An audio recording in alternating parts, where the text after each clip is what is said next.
दोस्तों, रेलवे का waiting ticket के ऊपर एक के बाद एक ताबड़तोड़ अपडेट आते चले जा रहा है और इस बार रेलवे की इस नए अपडेट में नॉर्मल बातों को तो बिल्कुल कहा ही नहीं गया है कि आप रेलवे में वेटिंग टिकट के साथ ट्रेवल नहीं कर सकते हैं। ट्रेवल करेंगे तो आपके ऊपर फाइन लगाया जाएगा, आपको जनरल की क्लास में भेजा जाएगा, ट्रेन से उतार दिया जाएगा।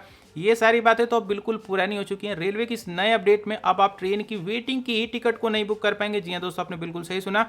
अब रेलवे में वेटिंग की टिकट को बुक करने को भी लेके यहाँ पे नया नया रूल आ चुका है। जानेंगे इस वीडियो में अपडेट के कंप्लीट सिनेरियो के बारे में, तो चलिए शुरू करते हैं। तो यहाँ पे रेलवे के इस नए अपडेट को समझने के लिए ना आपको पहले थोड़ा सा पीछे चलना पड़ेगा, तब आपको ये रेलवे का नया अपडेट समझ में आएगा। आपको याद होगा कि अभी रेलवे ने कुछ महीने पहले एक नया अपडेट जारी किया था कि अब आप रेलवे में किसी भी टाइप के वेटिंग के टिकट के साथ ट्रेवल नहीं कर सकते हैं, चाहे भले ही आपको टिकट रेलवे के काउंटर से ही लिया हुआ क्यों ना हो।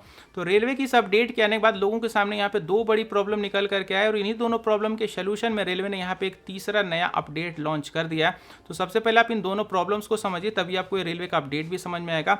सबसे जो पहली बड़ी प्रॉब्लम लोगों की निकल करके है कि लोगों का एक क्वेश्चन था कि जब रेलवे में किसी भी टाइप के वेटिंग टिकट के साथ ट्रेवल हम कर ही नहीं सकते हैं, तो आखिर रेलवे वेटिंग की टिकट को इशू ही क्यों कर रहा है, यानी कि रेलवे वेटिंग की टिकट को दे ही क्यों रही है। भाई बात भी बिल्कुल सही है कि जब हम ट्रेवल नहीं कर सकते हैं तो रेलवे वेटिंग की टिकट को क्यों दे रहा है। और यहाँ पे जो दूसरी सबसे बड़ी दिक्कत निकल करके आ रही थी कि रेलवे ने भले ही वेटिंग की टिकट को बैन कर दिया था, लेकिन लोग फिर भी मान नहीं रहे थे। वो रेलवे के काउंटर पर जाके 200 नंबर, 300 नंबर, 400, 500 नंबर तक वेटिंग की टिकट को पहुंचा दे रहे थे और अपने दिमाग में ये सोच रहे थे कि भले ही चलो कंफर्म नहीं भी हो तो चलेंगे ट्रेन में, टीटी वगैरह से बातचीत करके कहीं ना कहीं सीट का जुगाड़ तुगाड़ लगा लेंगे। तो अब भी रिजर्व कोचों में भीड़ जो थी वो बिल्कुल जस की तस ही लगभग हो ही जा रही थी। तो रेलवे ने इन्हीं सभी प्रॉब्लम्स को देखते हुए एक नया अपडेट यहाँ पे लॉन्च कर दिया। अब फाइनली समझिए कि ये अपडेट क्या है। तो रेलवे अपने ट्रेन टिकट की बुकिंग के सिस्टम में एआई को इंट्रोड्यूस करने वाला है। अब यहाँ पे आप सोच रहे होंगे कि एआई करके क्या करेगा। एआई आपके ट्रेन टिकट की बुकिंग के सिस्टम में वेटिंग के ऊपर लिमिट लगा देगा। आपकी ट्रेन में जितने भी नंबर तक की वेटिंग कंफर्म होती होगी ना, जैसे एआई के पास ये पूरा इन्फॉर्मेशन होगा कि आपकी ट्रेन में कब कब कितने नंबर तक की वेटिंग नॉर्मली कंफर्म हो जाती है, रेलवे में यहाँ पे एआई उस वेटिंग के नंबर के ऊपर 10% एक्स्ट्रा वेटिंग को ही अलाउड करेगा।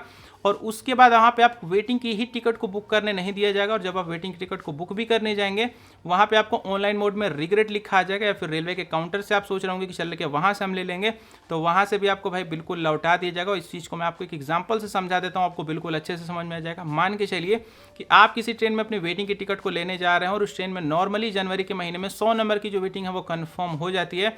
तो एआई सिर्फ और सिर्फ उस ट्रेन में 10% एक्स्ट्रा यानी कि 110 नंबर तक की ही वेटिंग को अलाउ करेगा। और 110 नंबर के बाद अगर आप वेटिंग टिकट को बुक करने जाएंगे तो वहाँ पे ऑनलाइन मोड में आपको रिग्रेट लिखा आ जाएगा। और अगर आप पहुंच गए रेलवे के काउंटर पे तो भाई वहाँ से आपको लौटा दिया जाएगा। तो रेलवे का अपडेट आपको कैसा लगा मुझे कमेंट बॉक्स में कमेंट करके जरूर बताइएगा। अभी मुझे दीजिए इजाज़त, गुड बाय।